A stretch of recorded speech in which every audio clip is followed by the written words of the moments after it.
आपण या ठिकाणी आहोत ज्ञानवर्धिनी संस्था या संस्थेचं सोनूभाऊ बसवंत कॉलेज आहे आणि या ठिकाणी आपण आलेलो आहोत। आपण बघतोय येत्या 31 मे रोजी ज्ञानवर्धिनी संस्थेची निवडणूक होत आहे विश्वस्त मंडळाची आणि या विश्वस्त मंडळाच्या निवडणुकीसाठी 2 पॅनल या ठिकाणी उभे आहेत। एक आहे व्यापारी मंडळ पुरस्कृत सहकार पॅनल आणि दुसरा आहे शिक्षणप्रेमी पुरस्कृत विद्या विकास पॅनल। असे 2 पॅनल या ठिकाणी या निवडणुकीमध्ये विश्वस्तच्या उभे आहेत।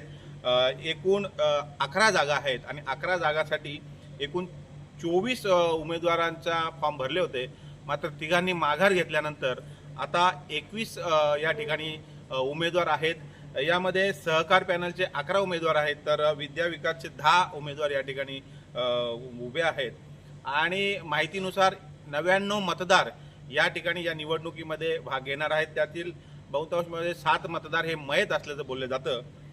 ज्ञानवर्धिनी संस्था ही जी आहे ती शहापूर तालुक्यात फार मोठी नावाजलेली संस्था आहे।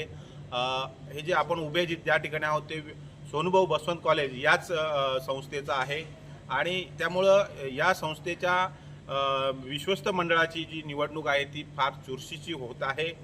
गाजावाजा या ठिकाणी या निवडणुकीचा होत आहे। 31 मेला 9 ते 4 मतदान होणार आहे आणि त्याच दिवशी 31 मेला संध्याकाळी मतमोजणी या ठिकाणी होणार आहे। अनेक दिग्गज या ठिकाणी या निवडणुकीसाठी आपल्या नशीब आजमावत आहेत। काही विश्वस्तचे माजी जे पदाधिकारी आहेत ते सुद्धा या ठिकाणी पुन्हा जवळजवळ 8 सदस्यांनी पुन्हा या ठिकाणी फॉर्म भरून आणि ते आपले नशीब आजमावत आहेत। ही निवडणूक 2026 पासून 2033 पर्यंत असणार आहे, म्हणजे 7 वर्ष या विश्वस्त मंडळाच्या कार्यकारिणीसाठी ही निवडणूक होत आहे। कॅमेरामन विकास भेरेसह मुख्य संपादक योगेश हजारे, मी ठाणेकर न्यूज चॅनल शहापूर।